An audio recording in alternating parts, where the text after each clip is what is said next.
Welcome everyone to another episode of Old Roommates. This week on the show, we revisit To Die For, starring Nicole Kidman, Joaquin Phoenix, Matt Dillon, and a slew of others. So grab your nearest derelict teenager and sit down and listen to it together. It's time for Old Roommates.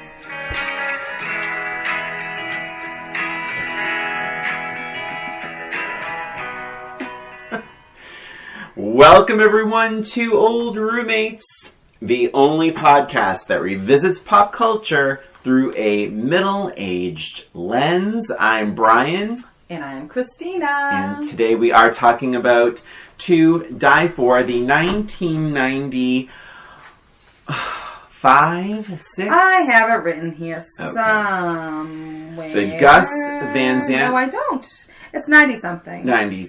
I want to say 96. We'll look it up. But a little bit of the people that went into the making of this. Pretty stellar all around. Gus Van Sant, who we know, of course, from Good Will Hunting and Milk and My Own Private Idaho. And written by Buck Henry, who wrote What's Up, Doc? And The Graduate. And the music is by Danny Elfman, who did... obviously Batman, and other Tim Burton stuff. So obviously this is not a Tim Burton film, but it has that Danny Elfman touch, which definitely helps. So let's talk about then, as we always start. Christina, when was the first time you saw this movie? I don't remember the first time. I don't remember even how I came across this movie. I wonder if it was something you recommended or something to me. But I'm pretty sure it was on video. I don't think I saw it in the movies, but I loved this movie. This was one of those movies which it sort of took me by surprise.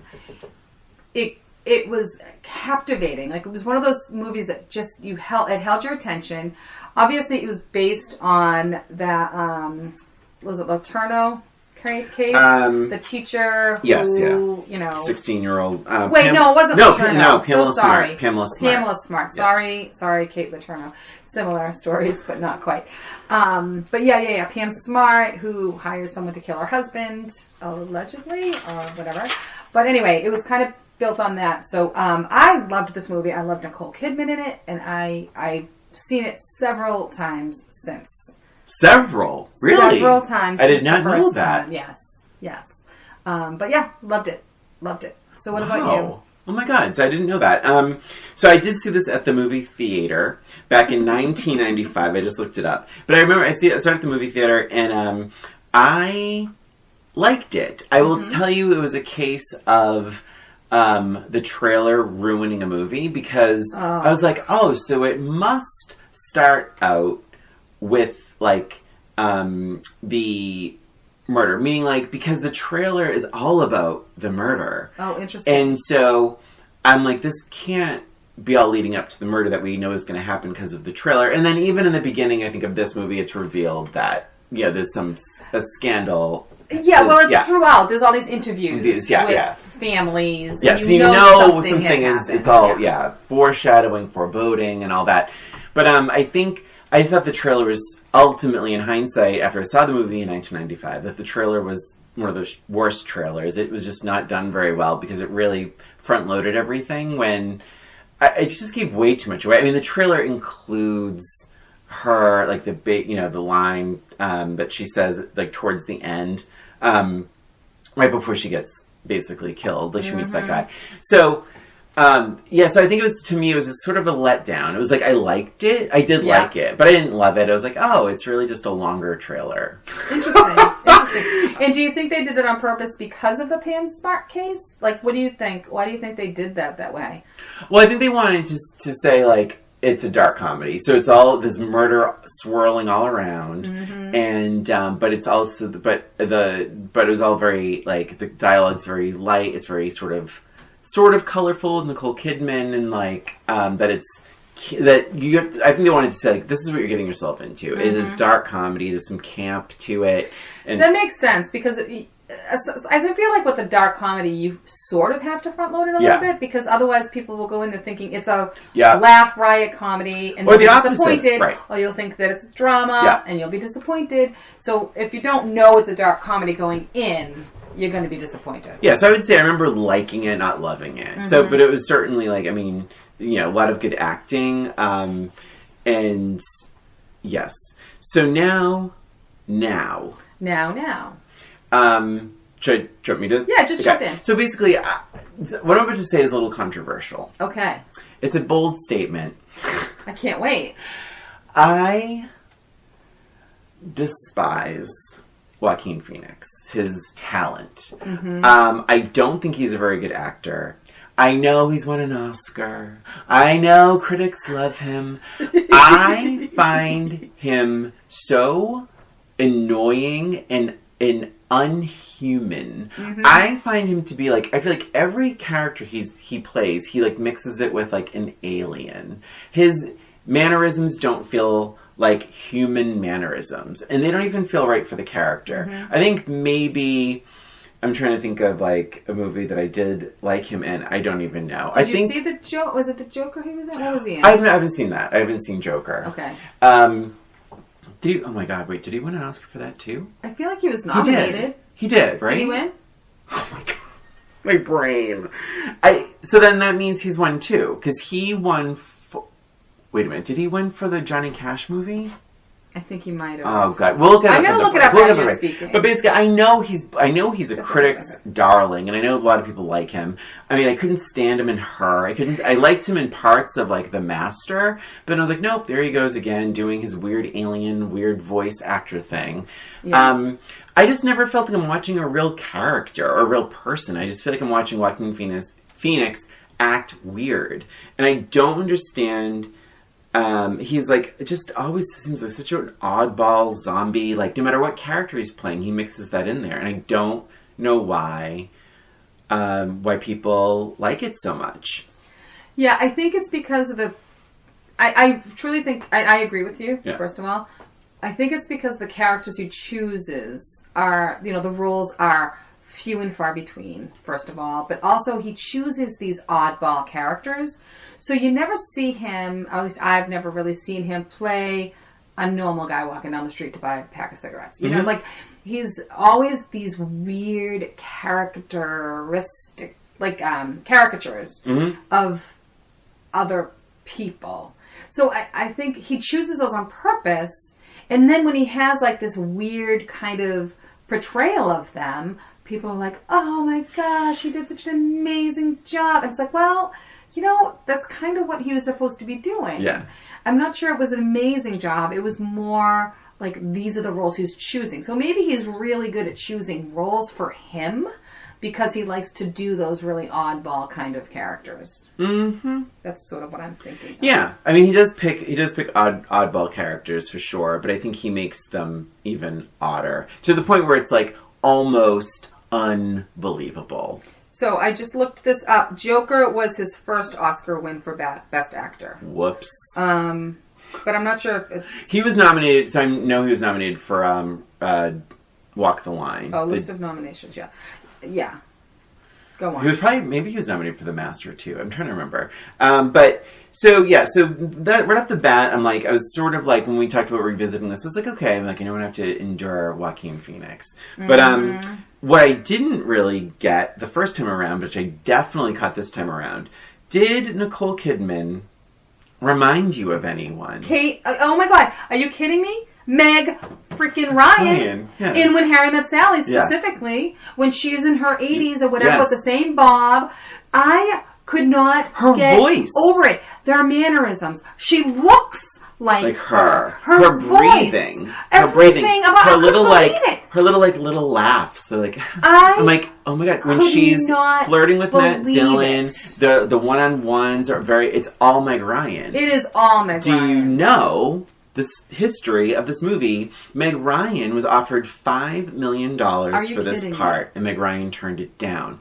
Nicole Kidman jumped for the chance and did it for $2 million. And I think Nicole Kidman was like, well, they wanted Meg Ryan, I'll be Meg Ryan. It certainly seems that way. Or it was written for Meg Ryan. Right. Yeah. Maybe, who knows. But but Nicole Kidman's amazing. I mean, she's so good in this. Good in this. She is giving pure Meg Ryan vibes through almost the entire thing. Yeah. There are moments where I'm like, I thought I was watching. And it sounds so cheesy, but I mean this. There are moments where I'm like, oh my god, it's not Meg Ryan. 100%. I'm thinking that 100%. And I said I've seen it several times. This is the first and only time that I've ever thought remotely of Meg Ryan, and I don't know why that is. But it is so uncanny. Yeah. Unbelievable. So funny. I'm so glad you said that because I was just like, holy crap. I loved seeing Ileana Douglas. Love her. Really quick. We talked about Ben Affleck on the Batman episode. But I met Ileana Douglas on the beach on Coney Island, walking on the beach one day. Mm-hmm. And I was like, that's Ileana Douglas. And I think she was the queen of the mermaid parade in Coney Island. And I went up to her just as like truly a fan because I had seen Ghost World. Yeah. I'd rented Ghost World recently and I thought she was at that time, she was so good in that. Yeah. That I was like, I want to let her know that like, I appreciated that performance so much. And not to go too crazy with the fandom, but I went over to her. I cannot even tell you how nice she was. She was like, and what's your name? And she was asking me questions about me. Like, she was so down to earth and like enjoying the chit chat and... but she was just a really, really nice lady. I've always been a fan of hers. She's amazing. I really have always been a fan of hers, too.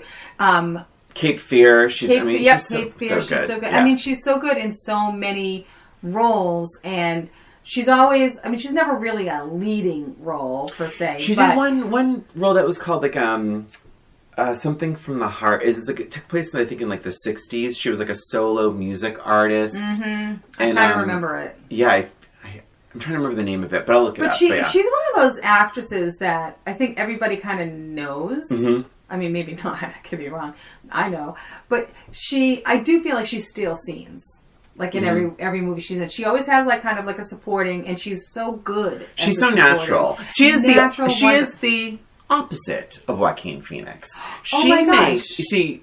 Ileana Douglas makes movies sort of flighty, different kinds of characters much more human. Mm-hmm. Joaquin does the exact opposite with his roles.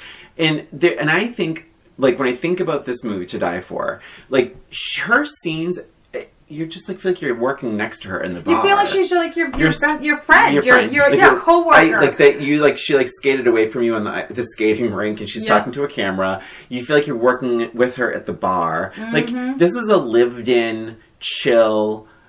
performance but she has those emotional peaks and valleys. I forgot how good that scene is when she is talking about she's very humble about her success as a skater. Yes. And she's like, oh, I'm going to be on the big tour, and the parents are sort of like making her talk about it, and then they just trample right over it with the Nicole Kidman news. You know, I honestly remember that scene, and I didn't remember that scene. I remember that scene. And what was upsetting to me and a little bit unrealistic to me about that scene was Matt Damon. Matt Damon. Oh, jeez. Oh, boy. Oh, boy. I wish I could say this the last time I'll do that, but it's probably not. That Matt Dillon's reaction to it, because I loved the relationship between Matt and Ileana, the characters. They were a great brother-sister team. You could tell they supported each other. They liked each other. They were, friends as well as siblings. And it seemed very, very unrealistic for him to stomp on what she was saying. Mm-hmm. I could have seen him make it be more of a big deal, and then her maybe go, and have him turn on her. But it was weird that he just like jumped over her to talk about his wife's successes. I took that as my parents hate this girl's guts, and if they're getting excited about an ice skating show, they're going to get even more excited about the fame that Nicole what the hell is her name? What is her name? Stone.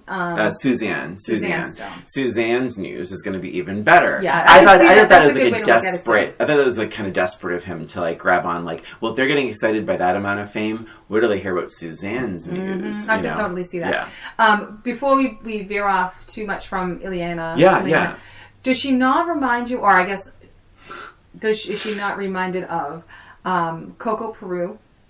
Oh my god! Right? She has some striking features. She absolutely does. I think she's actually quite beautiful. I think she is too. But I think that Coco Peru reminds me so much. A little bit. That's so funny. Yeah. Really quick about that role. They also entertained Sandra Bullock and Janine Garofalo. So there was certainly a type there. Yes. That's sort of rough-ish. Yeah. Not snarky, but you know what I'm saying. Yeah. That edgy attitude. Yeah. Sarcastic. Kind of like downer. Yeah.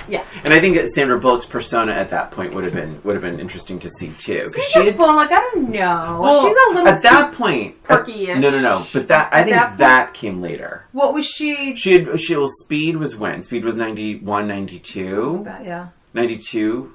93. So there was right around Speed, where she was looked at as more like a scrappy, like reluctant leading lady. Because remember, she did While You Were Sleeping, and that's not really a movie star role. Like she's kind of a down. That's true. That's role. true.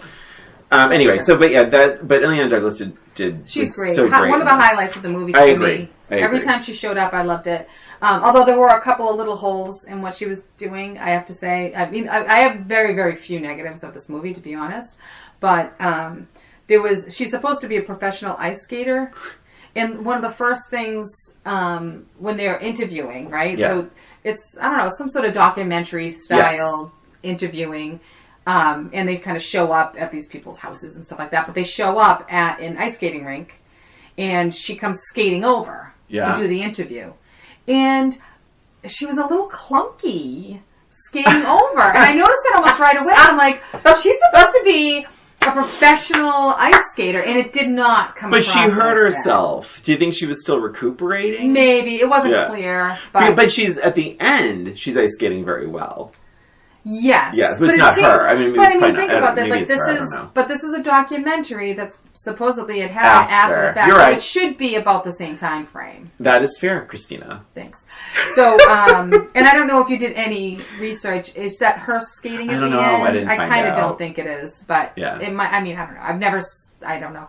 And then there's one other part when they're interviewing her in what seems to be like a hotel room. I'm not sure exactly where she's being interviewed. It wasn't a very long interview, but she's like sitting on the edge of a bed. And for some reason, she has an ice skate in her hand. Okay.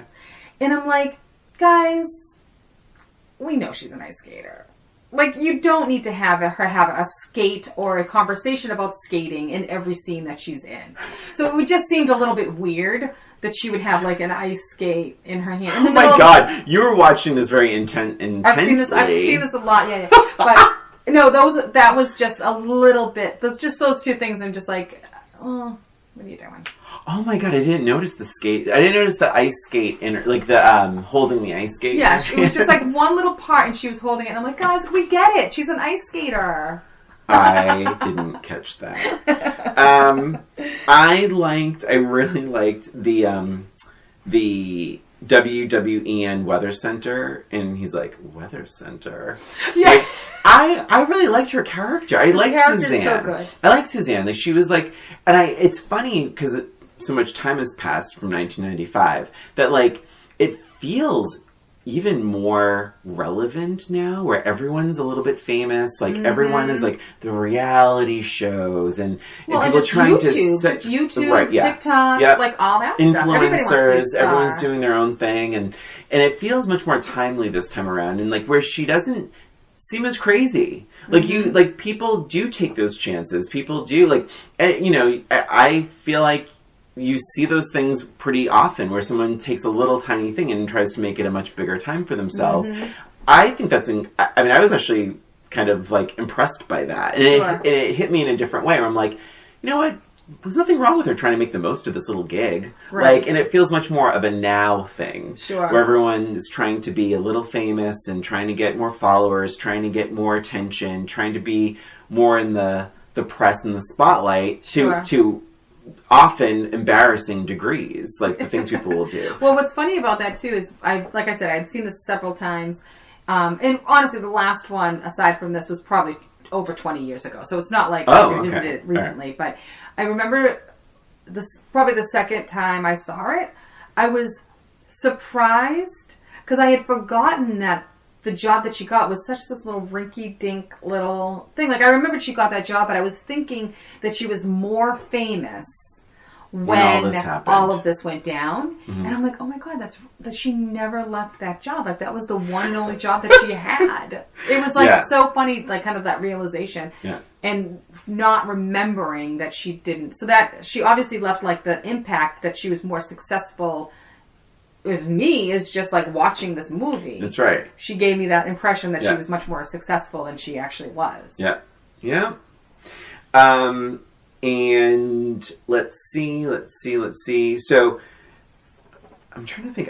In terms of Nicole Kidman's performance, I really think she's amazing in this. I will say there were just, if I'm nitpicking, okay, go ahead. Just a couple times where her accent sort of flailed a little bit. Like she, when they're sitting by the pool with the family, she actually has a little bit of an Italian accent. Oh, that's funny. Yeah, with the family, and then with Matt Dillon's family, and then her Australian accent comes out noticeably, in my opinion, when she's in the car in the rain. Mm-hmm. And she just sounds like Nicole Kidman in that scene. So I don't know like when the chronological of when certain scenes were filmed, but those two scenes where I'm like, oh, her accent is quite different. Well, I could see that happening too. And I don't remember hearing it that way, mm-hmm. but I do see her as trying to be a different person when she's with this boy.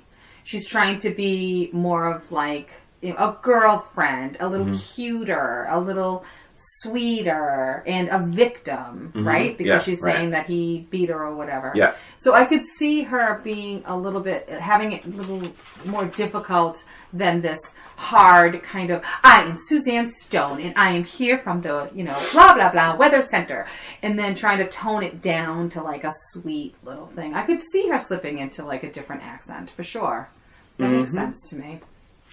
I will say that in terms of a negative, since I went negative a little bit, when she is carrying on, as I call it, in public with Joaquin Phoenix's character, I thought that was a weird choice, because there's that scene with the photo booth at the fair. Yes, she's trying to be famous in carrying a certain thing. She's dragging this like sort of this wastoid teenager around with her, and then she's posing provocatively in this photo booth with him, which is being captured on film. Like, it just didn't seem like she was really thinking this through. That seemed a little sloppy. Which I 100% mm-hmm. agree. And I wasn't quite sure where they were trying to go with this, because she really didn't really think it through. I mean, she had the basics covered, mm-hmm. but she didn't have a lot of the details. So it kind of made you feel like she wasn't a professional at doing this. Like, she made some mistakes. But that, to me, was a glaring one. Like, when she's in this relationship with this guy, this mm-hmm. boy, she knows what her end result is going to be. Yeah. So why would she take pictures of herself with him? That's right. That's right. And then give him the pictures. Well, just right. It's like, it almost seems like that is too stupid. That's too stupid for her. She's too smart for that. Yeah, she's too smart for that.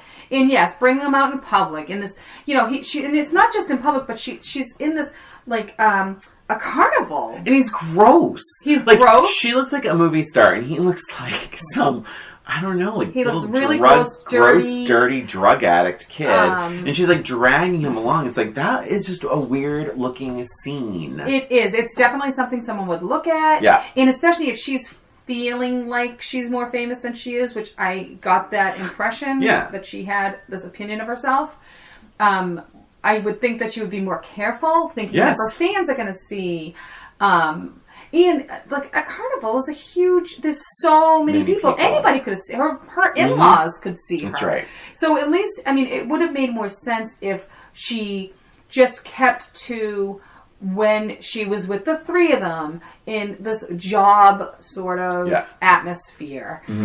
Because then when he's talking later about all the times that they had sex. Yes, that's a note I have also. I mean, first of all, I don't think that they had sex that many times. I mean, obviously they did, but in this movie, I don't feel like the time frame would have allowed all of this because she really takes advantage of him when her husband is away. Yeah.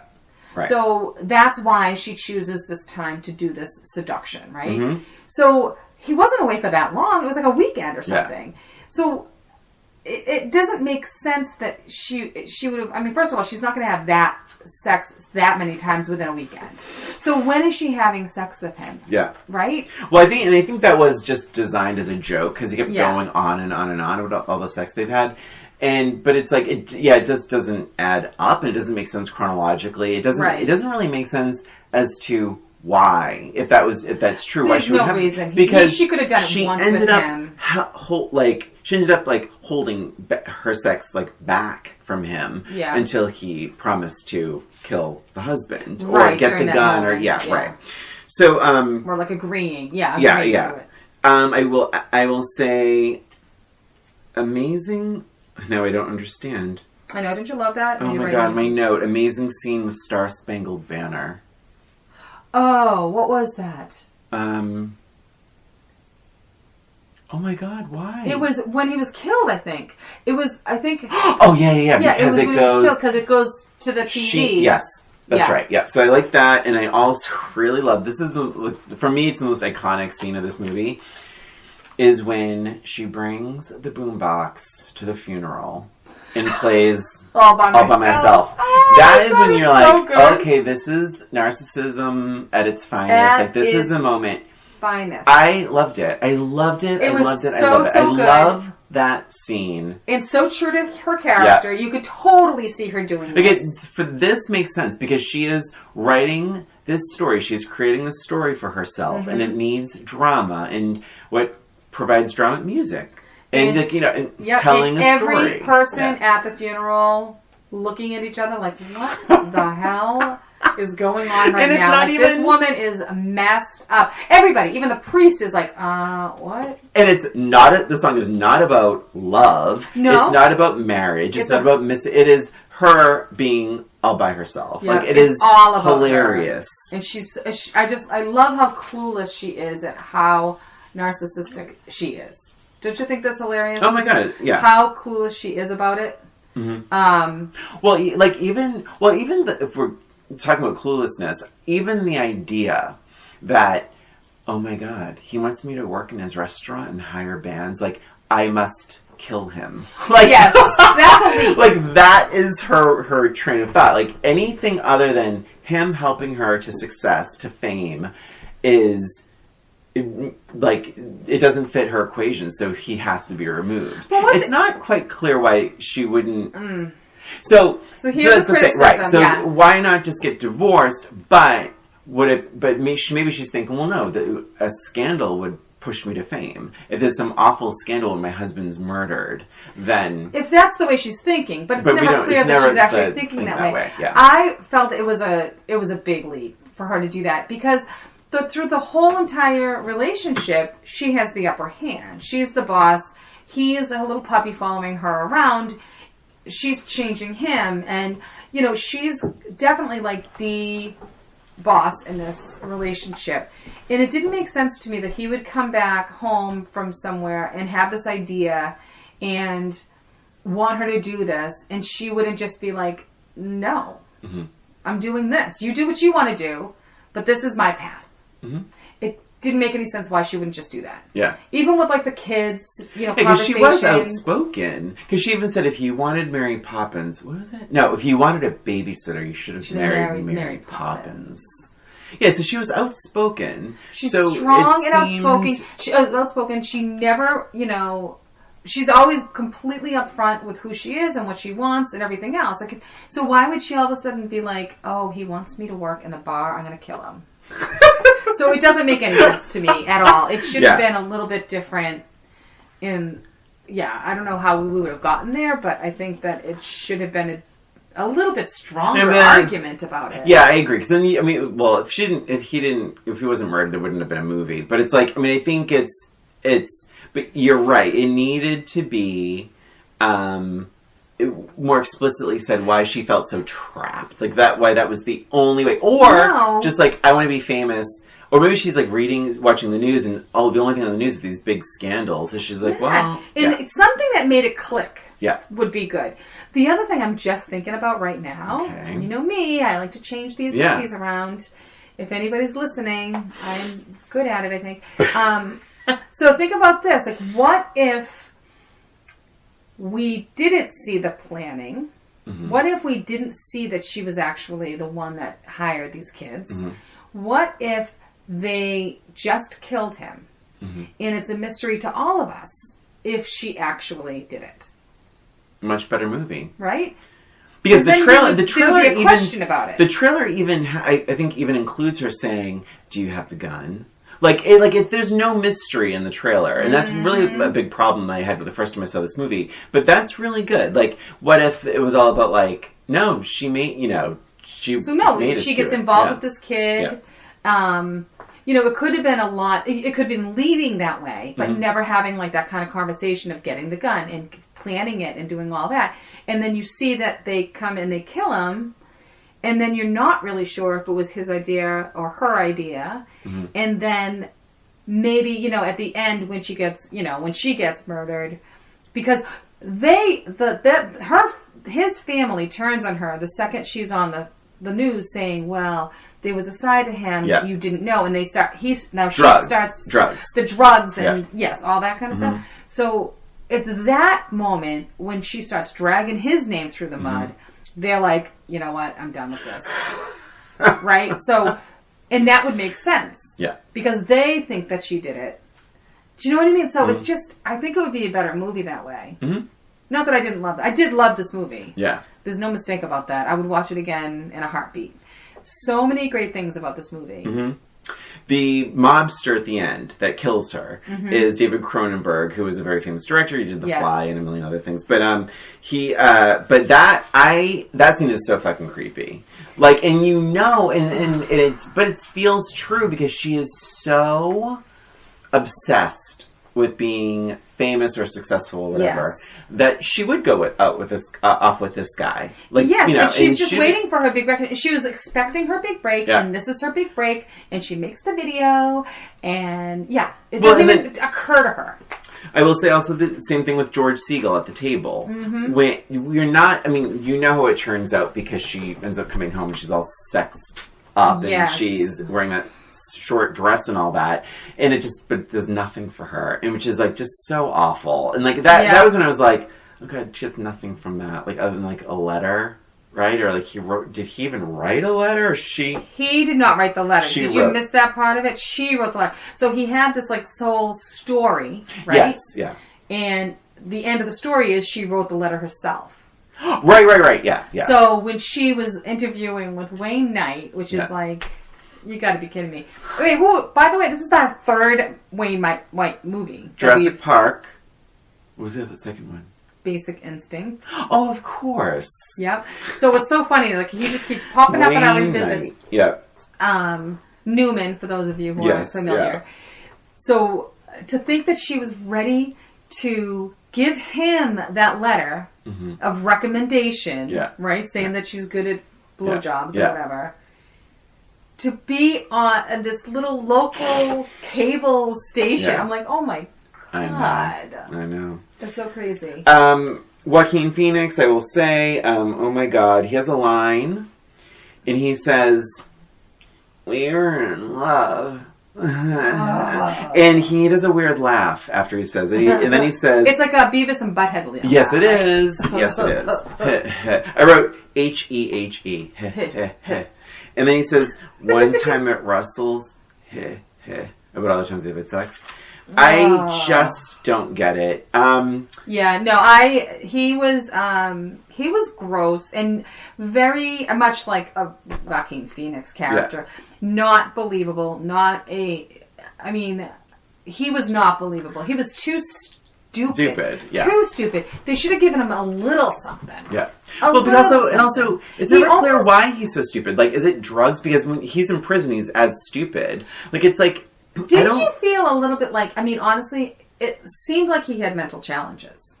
Yeah, it seemed like there was something a little off. Yeah. Was like, this is sick. Yeah. Like, it's sick to take advantage of someone who has, like, these challenges. Mm-hmm. It really is. Yeah. So, to me, and I don't think he was supposed to be written that way. I think it was just his portrayal of him. Yeah, because, it didn't... Yeah. I didn't get the...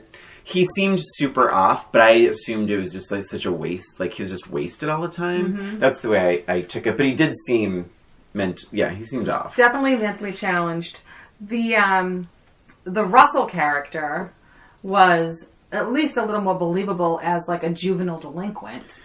Funny. However... I'm sorry. Really quick. Ben Affleck and Matt Damon auditioned for that role. Oh my God. Is Casey out? Yeah, Casey. So the director, Gus Van Sant, thought Casey had the best accent and was scrappier. You just believed he would do something like this. I could see that. What's funny, though, some pop culture folklore, that Casey Affleck gave Gus Van Sant the script to Good Will Hunting. Interesting. Yeah, because that was written by Matt Damon and Ben Affleck, obviously. Yes. So what I was going to say about him, though, is so that character of Russell, believable, derelict, whatever. It was funny that he was, like, forced to participate. Because I was wondering, as I'm watching him, like, how did they get the three of them, like, the three friends to do this? Like, it didn't seem like the girl, it made sense that she would want to do this. Joaquin. The documentary, you mean? The documentary. Not the killing. Yeah. Yeah. I'm sorry. Yeah. The documentary. But I'm like, how did they get, like, all these, like, derelicts to do this? And it made it I'm like, oh, good. Yeah, he was forced to do it. Mm-hmm. So I was wondering, like, why she didn't see that Russell would have turned her in. Like, he was not trustworthy at all. No. Like, he had no skin in the game at all. Mm-hmm. Aside from the fact that, he was there. Mm-hmm. But, I mean, he didn't love her. He wasn't infatuated with her. Mm-hmm. So why even involve him? Yeah. It was weird. I guess it was it wasn't even his gun. It was the girl's stepfather's gun. Yeah. So why even involve him? And I think she even said, do you talk to Russell? Doesn't she ask him if you talk to Russell? Like, maybe she just assumed it would take more than one guy to kill her husband. Maybe. Or maybe she felt like he was the brains. Maybe that's part of it. She was so blinded by her pursuit that she made some sloppy mistakes. Yeah. But she's so smart. She's such a smart character that it was a little like, okay, I wish this was somehow better. Mm-hmm. But honestly, at the end of the day, I really liked it. And I think the acting of Nicole Kidman, Matt Dillon, and Illeana Douglas just, like, elevated everything. 100%. So I think maybe a break? Yeah, let's take a break. I could use a drink. In more ways than one. We'll be right back. Hey there, it's Brian and Christina. We just wanted to take this break to thank you for listening to Old Roommates, the only podcast that revisits pop culture through a middle-aged lens. Please subscribe to Old Roommates on iTunes, Spotify, and wherever you listen to podcasts. And give us a rating or review while you're there. And if you have any questions, comments, or observations, shoot us an email at oldroommatespod@gmail.com. And follow us on Facebook, Twitter, and Instagram at Old Roommates. Thanks for listening, and now, back to the show. And we're back talking about To Die For, the 1995 dark comedy starring Nicole Kidman and Matt Dillon. Christina, any final thoughts? I do. One of the things I wanted to mention, did you notice where they're from? New Hampshire. Little Hope. Little Hope, New Hampshire. And I loved that, like, you'd see, especially the girl, which we can talk about in a second, but the girl would wear a t-shirt that said Little Hope. It was, like, so good. You know that wasn't an accident. The girl, she was just the high school girl I did not care for. Did you like her? I thought she could have been better. Yeah, I just felt like, again, she was just a little, I mean, I don't know, just a little too off. Yeah. Well, I felt like she was very, She was more real than the Joaquin. Yeah, I think she was more like too easily like moldable. Do you know what I mean? It was like, yes. Do this, okay. I mean, like it is weird to your point about like, I mean, essentially they're sort of stoner headbanger-ish type kids that tend to rebel more strongly than any of them did. Mm-hmm. Like, and she, sort of spun it like, oh, you can be famous through this documentary. Yeah. I guess they were a little too easy to go, and I actually liked the performance. I didn't necessarily like the trajectory of her character, so to speak. Yeah. I don't know. I thought some parts of it were poorly set up specifically with that character. Yeah. I thought she was more believable than the Joaquin character, though, for sure. Totally. Yeah. She at least had a little bit of personality. I can't stress this enough. How do you feel about Joaquin? It bears repeating that I simply can't. I don't enjoy his presence in movies. Yeah. I just don't. Yeah, no, I really it takes me out. I feel like I'm just watching someone act. I don't like it. Yeah, I agree. Really quick, I wanted to quickly just put a timestamp with Nicole Kidman on this. At this point, she had done, obviously, BMX Bandits, which was her first movie. Her first big movie, I guess. Dead Calm was in 89. Great movie. Did you ever see that? Yes, okay. It was good. 1990, Days of Thunder. I did not see that. That's her Tom Cruise thing. 1992, Far and Away. And then with same year she did Batman Forever. Funny, yeah. And same year she did To Die For. And it wasn't until 2001, which was really like the Nicole Kidman moment where she did The Others.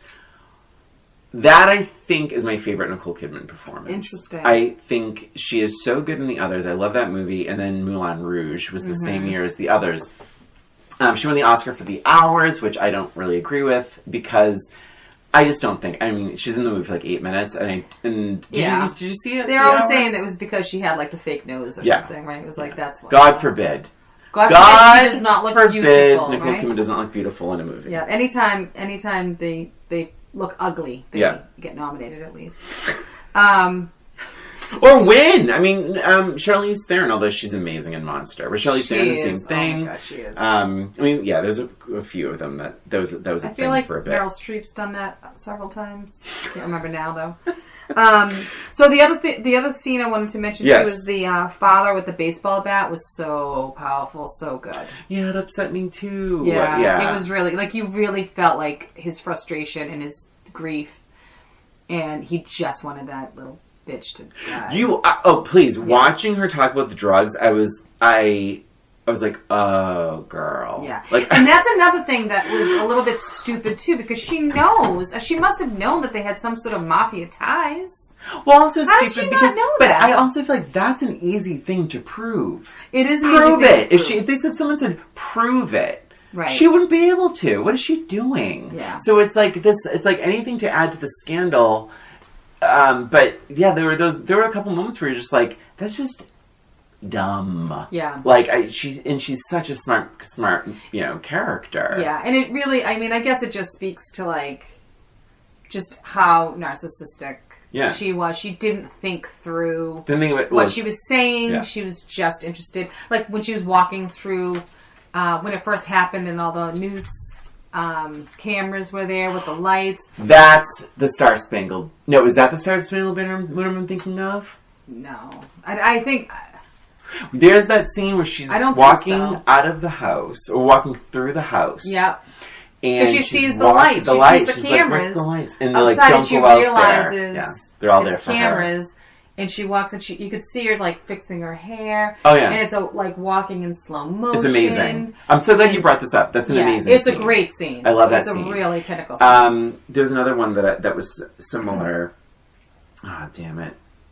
But see, if she had talked about the fame, if she had we're talking about this again, like if she was watching the news and saw someone who had been accused of a crime and noticed the cameras and started like. And had like a switch go off in her head and then planned the murder, this would have made most sense. Like walking through the house and seeing the cameras and seeing, it's happening for me. right? That would have made more sense. It would have tied together. Yeah, she was inspired by some sort of like, newspaper article that something. That would have been cool. And then the rest of the plan just has to go into action, and she doesn't know how to do it because she's too obsessed with herself. Right. Yeah, I like that. I like that note. Yeah. Do you want to talk about the ending for just a second? Yeah, sure. We talked about it a little bit. You said the scene is so creepy. It's 100% so creepy. One of the things I love so much about it is you see them walking around the building and you're waiting, right? Mm-hmm. Aren't you waiting for like the gunshot? Yes, yeah. It never happens. Yeah. And you're just sitting there like on the edge of your seat, and all of a sudden it's like it doesn't happen. I'm like, oh my God. It's a weird feeling, right? Yes, it is. Yeah. You're waiting and he's for so that. Creepy. Well, they're walking like down the hill, like and through the woods. Like you're like, what is she thinking? And she's like, what is she thinking? And when he shakes her hand, it's and very like tight, and like she's like, oh, but she almost like enjoys it. Yeah. One criticism of the ending. Sure. First of all, I thought it was an awesome, like that last scene is amazing when she's skating. Yeah, on the ice, under the ice. Yeah. But the problem I have. And it's such a nitpicky thing, but it really bothers me. Yeah. They should have had her get killed in the fall. Late fall. Mm-hmm. Otherwise, how did they get her under the ice? Right? If it was at least in the fall and the water was not frozen and they dumped her, and then you see a month has passed, and now there's snow on the ground. Now it's winter. And now she's skating, and you see her under the ice. Mm-hmm. That would have made more sense. But if it's already winter, how is she going to get under the ice? Yeah. It's so nitpicky, and I hate that. No, it's a good point. But it is such a good scene. I love it. Yeah. But I do wonder about the dog. Oh, no, he's fine. They cut to the dog in the car. Oh, that's right. So he had the dog because he went in. He took the dog. Yeah, and he said it's done or whatever. Yeah, that's right. So you see the dog barking in the car. The dog is going to be just fine. That's going to be her undoing if they find that dog. But oh my God, yeah, that ending is creepy. But then it's like that dark comedy. It's like it's super dark, and then it's like light because she's skating around on the ice. She's skating, and she knows. That she hates. She knows. Yeah. That's why she's skating. Yeah, that's right. She's like, dancing on her grave. Basically. So you liked it more or less about the same? Well, I always loved this movie. Yeah. So I think it's about the same. I still have that same amount of love. I love the acting.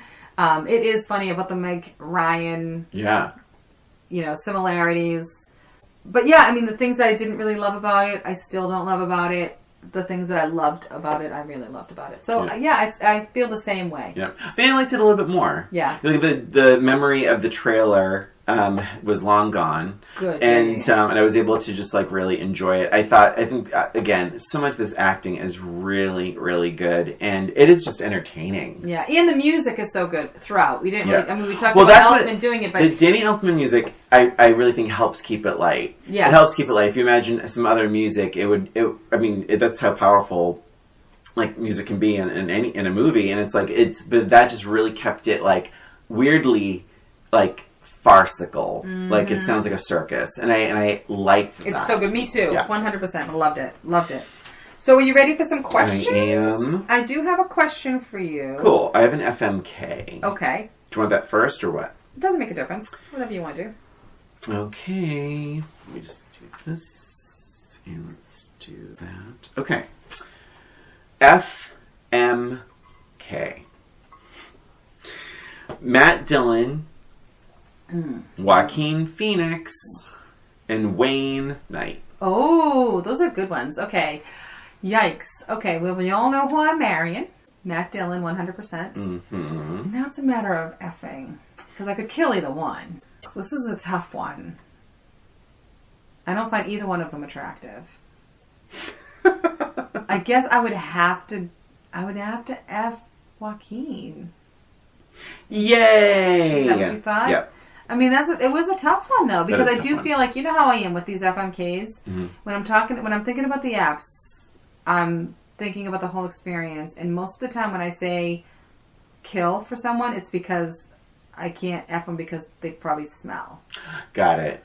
And this is definitely one of those cases where I think that Joaquin would smell. But you would F him. I would F him because the thought of effing Wayne is not. I'm going to be honest. I think I would F Wayne over Joaquin. Really? That's how much that is how much he grates on me. Like, really, I can't.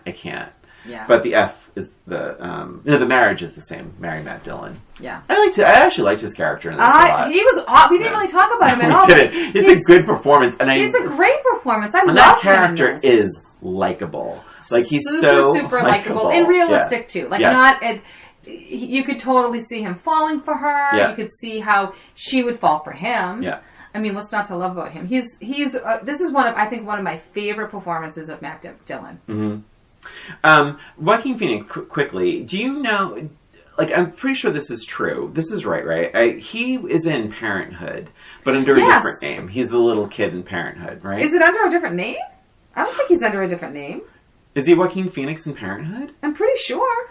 Why did I think it was like... Oh, shit, what am I thinking of? Am I wrong? Wait a minute. How do you spell Joaquin? I'm just going to do JX. Let me see. It'll come up. One moment, please. Jaxian Phoenix comes up. Joaquin Phoenix. Parenthood. And I know he's a big animal rights guy, and I really congratulate and commend that for him. But I just can't. I don't really like his acting. Come on. Yeah, I know. It is kind of tough. It's tough now. I'm afraid of being wrong right now. Hold on. We'll look it up. We're looking up. Sorry. Stay with us. Was he in Parenthood? Oh, there he is. Yeah, Joaquin Phoenix. He's 15-year-old Leaf Phoenix. So that's right. He was Leaf. His name was Leaf. Yeah. I forgot about that. Yeah, his name was Leaf. And, of course, his brother's River. No, of course, yeah. But that's his name was Leaf, and he changed it to their Joaquin. sister is Summer. That's the whole thing. And, we haven't done a River Phoenix movie yet on this podcast. No, Anyway, so... But there is the... Yeah, that's right. He was also in an episode of Murder, She Wrote. That's kidding. That's worth Googling. Anyway, so... Rain and River. And Sister Liberty. Oh, and you have a... Did you already ask your question? I have not asked my question yet. Sorry. I was almost ready to close out. You've done that to me before. Maybe I should just be the first question from now on. Okay, so here's my question to you, Brian. Brian, which Nicole Kidman character do you relate to the most? Okay. And I have a multiple choice, right. But if you have something different, then you can pipe it in. All right. So the characters of Nicole Kidman in To Die For. Okay. The Stepford Wives. Never seen it, but I know it. Okay. Moulin Rouge. Okay. Eyes Wide Shut. Okay. And do you want something different? Do you want to do I can handle this. But do you want me to swap out Stepford Wives? I mean, you can probably... No, it's okay. It's fine. I do think To Die For... Oh, did you already write down your answer? Whoops. I know what my answer is going to be. Would that be that? Yeah. So, because I think I said this earlier, I get it. I can relate to that, wanting to, be famous, wanting to be successful, and, wanting to, maximize every opportunity. Mm-hmm. I think there's part of me that's that. I mean, I'm not a psychopath, but it's and you would love to be famous. Yeah. Well, yeah, of course. Yeah. Who wouldn't? Right? Christine, if you're not on TV, you're no one. Did you learn nothing from To Die For? So should we start recording, doing video recordings of this podcast? Can you imagine if there was a camera set up on the wall right now recording this? I think we'd lose all our videos. No, but I think, I feel like that's a common desire. Maybe I'm wrong about that, but I think look at all the reality shows. Everyone wants to be on TV or have that sort of thing. I think it's becoming. I feel like it's becoming more and more common than not. But I mean, I've done stand up. I've done things where it's I do kind of put myself into the spotlight, and and I don't know. So I do relate to. So should I warn Carl just to keep his Make sure he's continuing to be supportive. He knows better than to stand in my way. No, no, but I mean, yeah, but that's why I think I like this character so much, and why she's such a great character. It's like that. There's elements that are super relatable, but then, but she's also a psycho. Absolutely. So there you go. Right. How about you? Oh, out of that, I mean Moulin Rouge. I mean, she's a prostitute with a disease. Yeah, so maybe that's who I really understand. Well, I never saw The Stepford Wives either. It wouldn't be that one. I think probably To Die For. Yeah, I think that makes sense. That's why this movie works so well. It's like, what does she really want? Eyes Wide Shut. Oh, maybe that's it. Well, Eyes Wide Shut, I've seen the movie a total of once. Same. Do you remember how the movie... Oh, I'm going to ruin another movie. Do you know how the movie ends? I forget. It's amazing. It's amazing. I mean, if you've never seen Eyes Wide Shut, shut it off now. Just press stop on this. Because the ending is... They're basically like sexually frustrated couple, and what happens is she tells Tom Cruise's character that she had a fantasy about having an affair, and it haunts him. Mm-hmm. He goes into this downward spiral, and he goes to the sex party, and he's like doing all this stuff. And the ending, like they're walking, like they're in a store, he and Nicole Kidman, and she turns to him and she says, "You know what we haven't done in a while?" And he's like, "What?" And she says, "Fuck." And the movie ends. And that is the ending of Eyes Wide Shut. I do remember that. It's like, sure. I do remember that. Sure. Yeah, that was a long way to get there. Like, maybe that's a movie we have to revisit. But that character is like, what is that character in Eyes Wide Shut? It's not much of one. He's not even much of one. Right. In that movie. It's really just more of like experiencing and looking and being conflicted. It's not super interesting. That's it. That's it. And that is it for us and for this episode of Old Roommates. Thanks for listening. Please subscribe to Old Roommates on iTunes, Spotify, Stitcher, and wherever you listen to podcasts. And give us a rating or review while you're there, please. If you have an idea for the show or a suggestion or comment, you can email us at oldroommatespod@gmail.com. And don't forget to follow us on Facebook, Twitter, and Instagram at Old Roommates. This is Christina. And this is Brian. Thanks again for listening. Until next time.